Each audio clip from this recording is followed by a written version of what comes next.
Bonjour et merci pour l'invitation. Je m'appelle Rachid Andaloussi. Je suis architecte et acteur associatif. J'ai opté dans ma vie pour exercer l'architecture à titre privé et donc de pouvoir m'exprimer, exprimer mes sentiments, mes émotions et mon vécu à travers l'écriture et la grammaire architecturale. J'ai une vie jusqu'à maintenant euh, chargée, dense. J'ai derrière moi 40 ans finalement de métier qui m'a permis, avec beaucoup de chance, d'affronter des projets multiples et divers dans tous les domaines. Mais ceux qui m'ont le plus intéressé, disons, ce sont les projets culturels, tels que des musées, des bibliothèques, des médiathèques, des théâtres.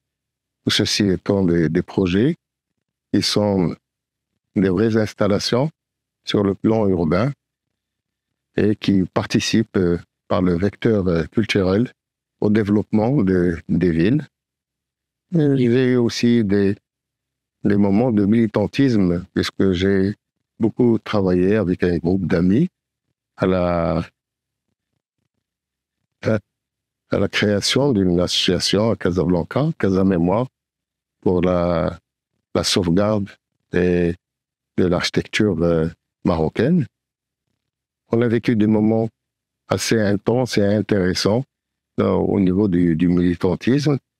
Par ailleurs, j'étais, c'est-à-dire assez chanceux, heureux, au début de ce siècle, donc l'an 2000, d'avoir participé à faire des projets tels que la Bibliothèque nationale, la Bibliothèque d'Assela, la Bibliothèque de Casablanca, celle d'El Jadida, et d'autres bibliothèques. Donc, voilà un peu mon parcours.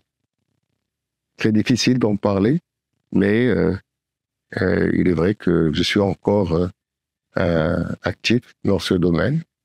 J'espère avoir encore des projets, de réaliser des projets, de me réaliser à travers ces projets et donner à mon pays le meilleur de moi-même pour pouvoir justement affronter les défis à venir.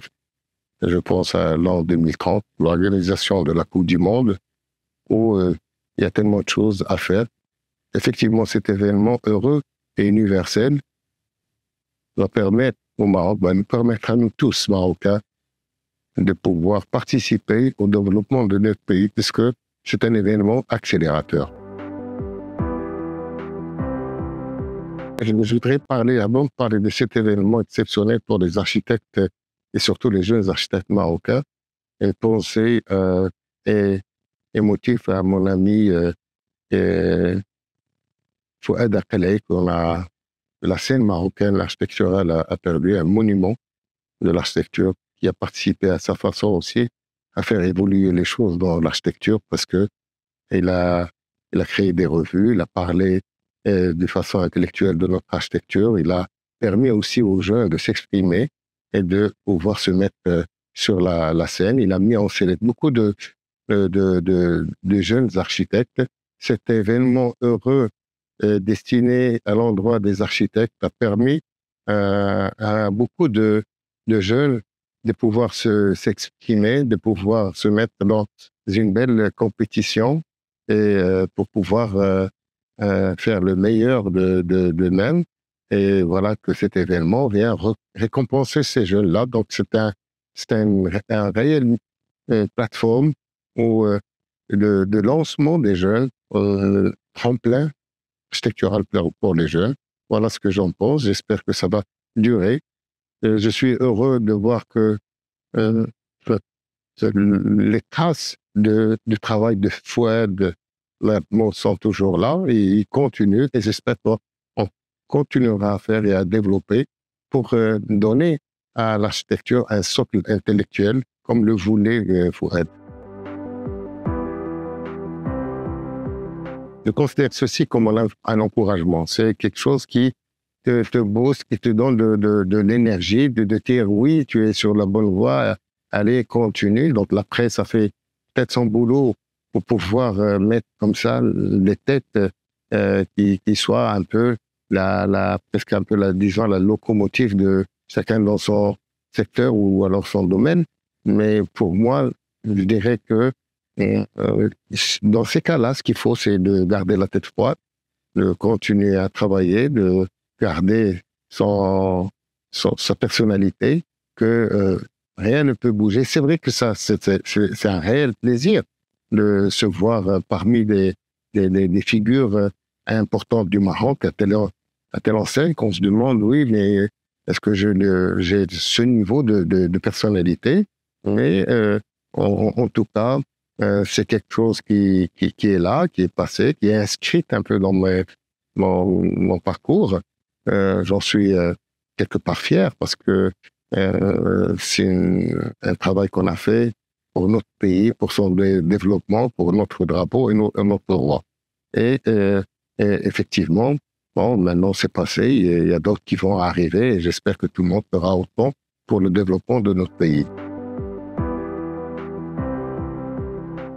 Franchement, pour moi, je le dis toujours, le cadre bâti du Maroc a beaucoup changé ces 20 dernières années. Il a évolué d'une manière fulgurante, extraordinaire. C'est presque une implosion qui vient du fait de la multitude des écoles d'architecture au Maroc. Donc, on va voir un peu dans toutes les régions du Maroc des écoles d'architecture et puis bon, avec toutes ces étudiants aussi qui font leurs études en France, le nombre d'architectes tout de suite s'est multiplié et d'une façon assez exponentielle.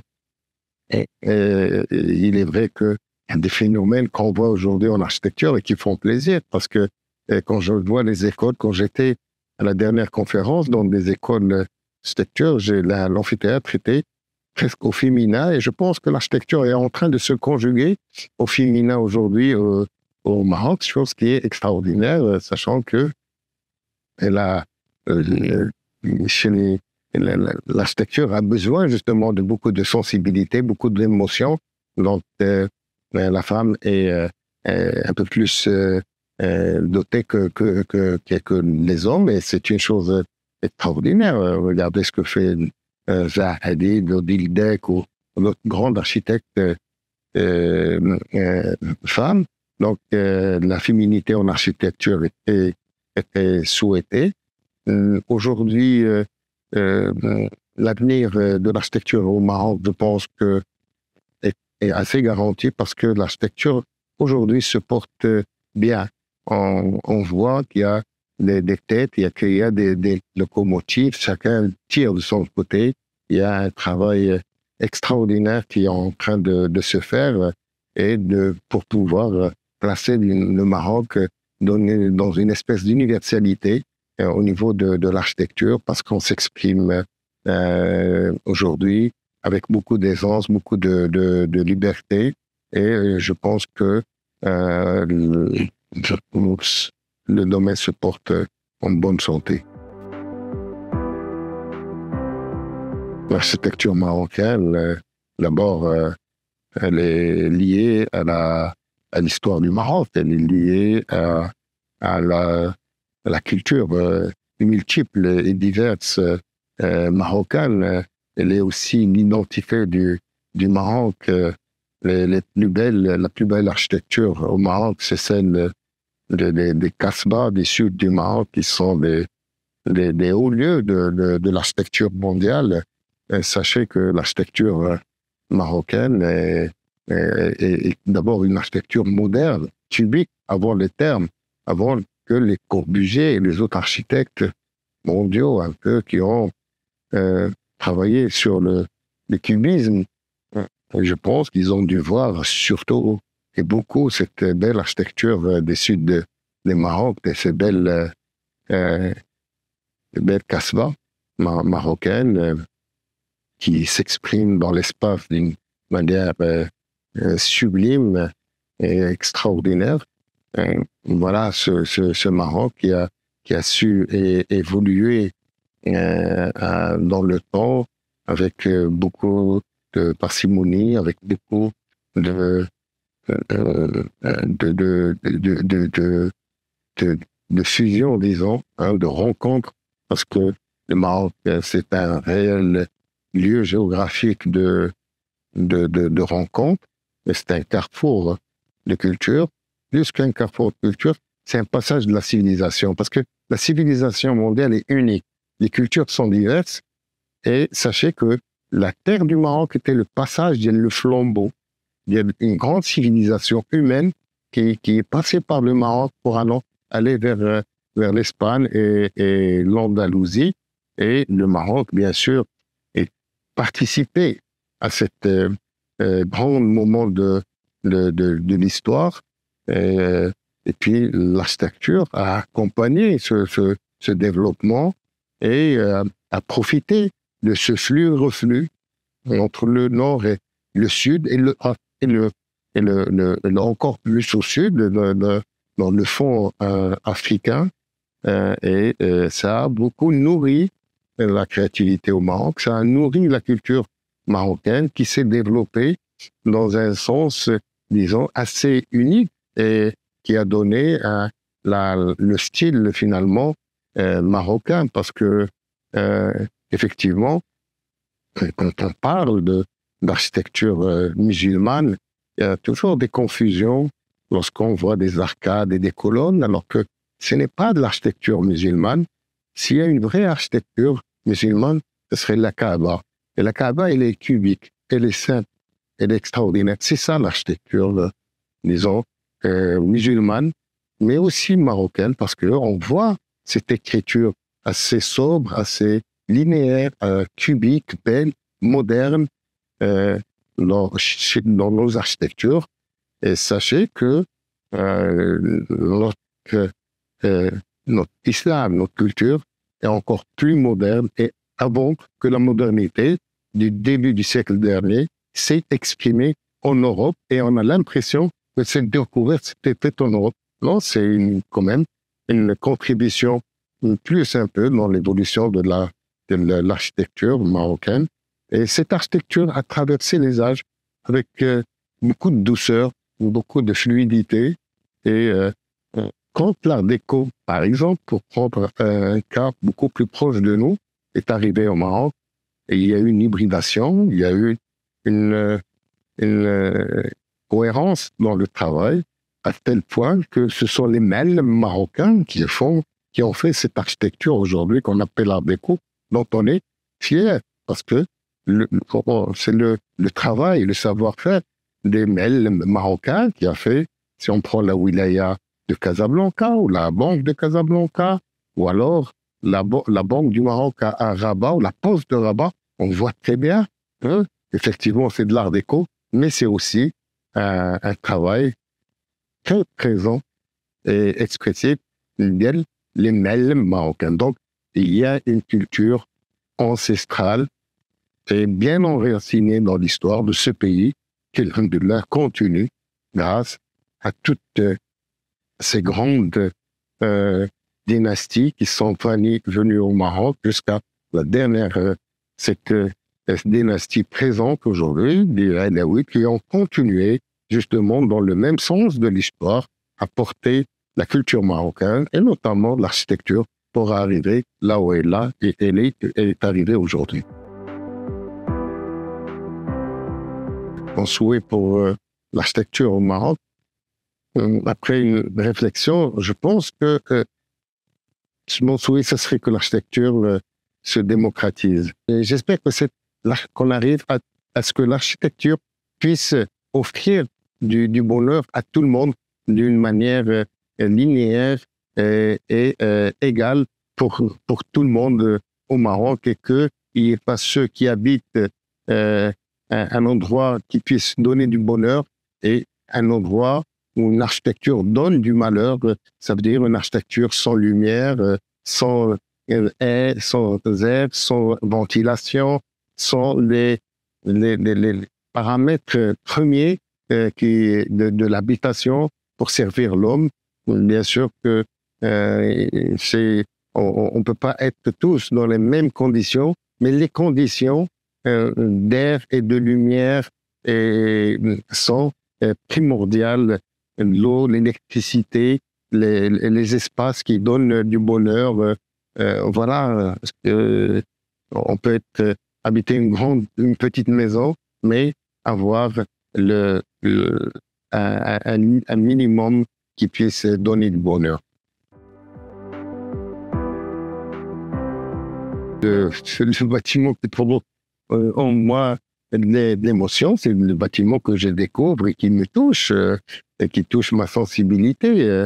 N'importe quel bâtiment, quel que soit ce bâtiment, il est vrai que c'est une question assez intéressante puisque la, la surprise de voir des bâtiments. La première fois où je découvre le sud du Maroc avec des Casbah, c'était une chose extraordinaire. La première fois où je vois Rome, c'était une émotion grande et extraordinaire. Première fois où j'étais en Andalousie et je vais Grenade, j'ai vu la Cour des Lions, où j'ai vu ce que les Arabes et les Marocains ont fait et les musulmans ont fait en Andalousie, était pour moi une grande émotion et un moment extraordinaire. Le jour où j'ai rencontré Frank Gehry, ou dans ses espaces et dans son bureau, c'était une grande émotion. Il y a toutes des émotions un peu partout, mais j'aurai d'autres, et je suis sûr, d'autres émotions, des choses qui sont tirantes pour moi, qui me posent des interrogations auxquelles je suis confronté.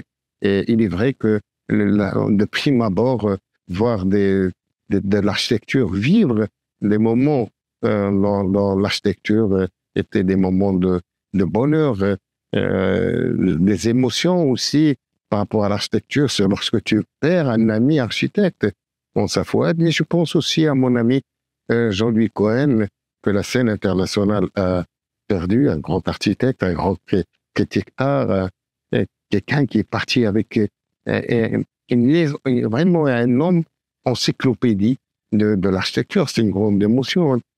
Perdre Monique Eleb est une réelle émotion aussi. Donc, c'est un domaine où il y a beaucoup effectivement d'émotions parce que elle vient des rencontres surprises, des rencontres improbables et imprévues.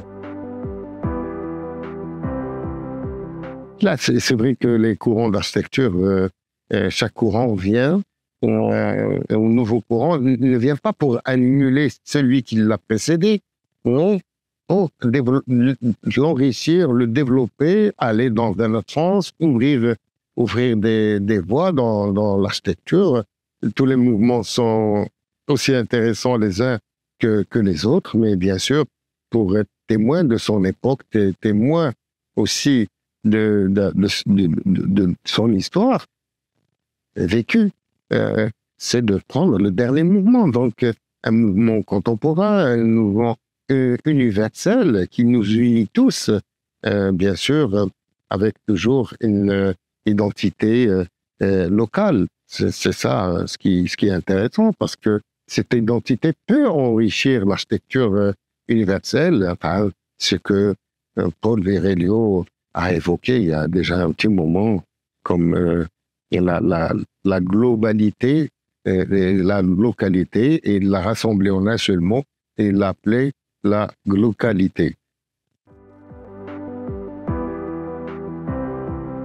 J'en reviens un peu en arrière. Notre adolescence d'architecte, un début, bien sûr, que on avait. Si cette question m'était posée quand j'étais étudiant, je vous aurais dit FMPT. Et puis après, en avançant un peu dans ma vie, je vous aurais dit Niscan. Puis après, j'aurais dit, si vous voulez, Patrick de Mazières. Après, je vous aurais dit Marius Boyer, je sais pas. Donc, il y a des époques comme ça. Et puis, de fil en aiguille, je vous dirais, j'aimerais être que tout simplement moi-même, finalement. Parce que peut-être que j'ai été nourri par tous ces gens qui m'ont impressionné dans leur travail. Mais finalement, je pense que je ne veux mourir qu'en étant moi-même. Durant cette rencontre avec vous, je ne fais que penser à Fouad Aklai. Comme s'il était là, d'autant plus que le jour où on devait se voir, c'était pas aujourd'hui, c'était le jour où il nous a quittés. Et Fouad, un homme exceptionnel, extraordinaire, qui nous a quittés en silence, sans prévenir, euh, a beaucoup donné pour l'architecture marocaine. C'est quelqu'un que j'ai connu au départ de notre carrière. On est de la même génération, tous les deux. Lui, il a choisi de servir l'architecture autrement. Mais on était tous au service de l'architecture. Chacun portait un message. Son message l'a bien porté, l'a développé. Et si on est là aujourd'hui, c'est grâce à lui. Et j'espère que tout ce que Fouad a construit jusqu'à aujourd'hui puisse être perpétué par tous ceux qui étaient proches de lui.